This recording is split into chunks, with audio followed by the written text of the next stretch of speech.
जय हिंद दोस्तों, मैं उमर खान चौधरी और आप देख रहे हैं ऑनलाइन भास्कर। आप अगर चाहते हो तो डेमोक्रेसी बच सकती है, अगर आप नहीं चाहते हो, गुलाम रहना चाहते हो, तो फिर आपकी मर्जी।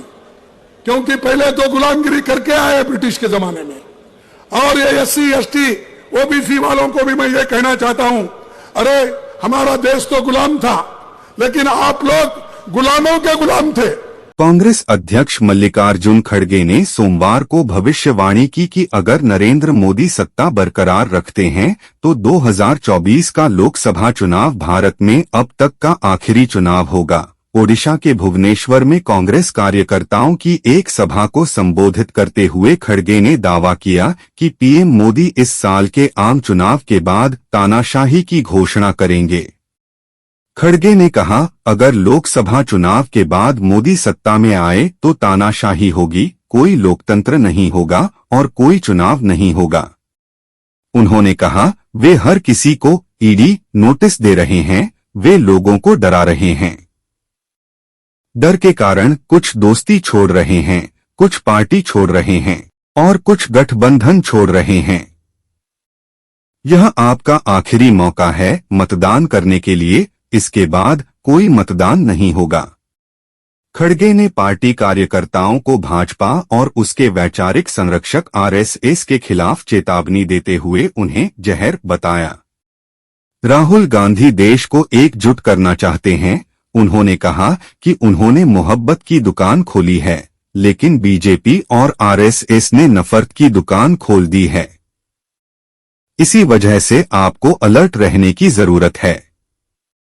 खड़गे ने कहा, भाजपा और RSS जहर हैं, वे हमें हमारे अधिकारों से वंचित कर रहे हैं। उन्होंने PM मोदी के साथ अपनी दोस्ती को लेकर BJD प्रमुख और ओडिशा के मुख्यमंत्री नवीन पटनायक पर भी निशाना साधा। उन्होंने कहा, नरेंद्र मोदी के साथ दोस्ती से नवीन पटनायक को क्या मिला? डबल इंजन कभी कभी फेल हो जाता है, और जब डबल इंजन ठीक से काम नहीं करता है तो पहला इंजन भी फेल हो जाता है। संसद में BJD अक्सर BJP के साथ रहती है। नीतीश कुमार के इंडिया ब्लॉक से बाहर निकलने के बारे में बात करते हुए उन्होंने कहा कि एक व्यक्ति के गठबंधन छोड़ने से चुनावी नतीजों पर कोई असर नहीं पड़ेगा।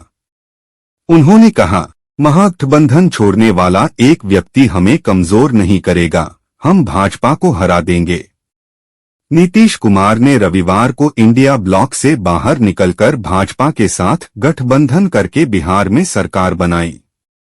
जनता दल यूनाइटेड ने इस असफलता के लिए कांग्रेस को दोषी ठहराया और कहा कि पार्टी ने इंडिया ब्लॉक के नेतृत्व को चुराने की कोशिश की। इसमें कांग्रेस पर यह भी आरोप लगाया गया कि उसने ममता बनर्जी को गठबंधन के प्रधानमंत्री पद के चेहरे के रूप में खड़गे का नाम प्रस्तावित करने के लिए मजबूर किया।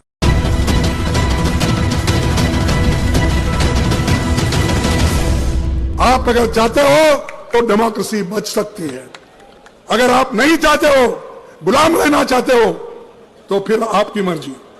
क्योंकि पहले तो गुलामगिरी करके आए ब्रिटिश के जमाने में, और ये SC ST OBC वालों को भी मैं ये कहना चाहता हूं, अरे हमारा देश तो गुलाम था, लेकिन आप लोग गुलामों के गुलाम थे। क्योंकि जितने अमीर थे, अमीरों के पास इन्हों काम करते थे गुलाम, अमीर लोग ब्रिटिश के गुलाम थे, तो वो एक के गुलाम और ये गरीब लोग गुलाम के गुलाम उनके पास काम करते थे। इसीलिए सोचो भाई, फिर से आप गुलाम बनना चाहते हो, फिर से आप शिक्षण से दूर रहना चाहते हो, फिर से आप जो आपको हक मिला है नौकरी का, वो जो छीन ले रहे उसको आप मानते हो।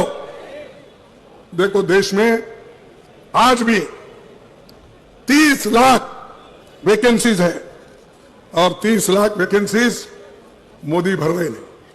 रेलवे में है, पोस्ट ऑफिस में है, पब्लिक अंडरटेकिंग में है, टीचर्स में है, सेंट्रल स्कूल्स में है, सैनिक स्कूल्स में है, ये सब में है। तो 30 लाख लोगों को भरने का काम आपने नहीं किया। क्यों नहीं किया? कि इसमें SC ST OBC ये लोगों को हिस्सा मिलेगा, वो लोग नौकरी आएंगे, वो लोग नौकरी के पक्के हो जाएंगे। तो इनको जैसे थे 1947 के पहले वैसा ही रखने के लिए मोदी जी ये चाल चल रहे हैं। और एक बात मैं कहूंगा, एक मोदी साहब की एक आदत है झूठ बोलना। आप कोई दूर दूर रह के कोई बीजेपी या बीजेडीपी के लोग सुन रहे हैं तो मैं आपको पूछना चाहता हूं, 2 करोड़ नौकरियों का वायदा किसने किया? अब कम से कम 20 करोड़ नौकरियां होना था, दिए आपको नौकरी? फिर बोल रहे हैं, आज पेपर तो आप रोज पढ़ते हैं, पेपर में हेडलाइन क्या है? मोदी की गारंटी। मोदी की गारंटी क्या है? 2 करोड़ नौकरियां नहीं देना। क्या मैं झूठ बोल रहा हूं? उन्होंने बोला 15 लाख काला धन बाहर से लाके आपके जेब में डालूंगा। डाले? फिर कौन झूठ बोल रहे? अरे जोर से बोलो ना, कौन झूठ बोल रहे? मैं झूठ बोल रहा हूं, राहुल गांधी झूठ बोल रहे, सोनिया गांधी झूठ बोल रहे। अरे आप बोले सो बात, हम अगर बोलते हैं तुमको थोड़ा खिचखिचाहट होती है। आपने ही कहा, हम नहीं कहे। किसान की आमदनी 2 गुना करेंगे, किसने बोला? मोदी। किया? फिर झूठ कौन बोले? और झूठों के सरदार उन्होंने हो गए, कांग्रेस को गालियां देते हैं। अगर आपको हमारी ये वीडियो पसंद आई हो तो इसे लाइक करें, शेयर करें, सब्सक्राइब जरूर करें ताकि हमारी हर खबर पहुंचे सबसे पहले आप तक। जय हिंद।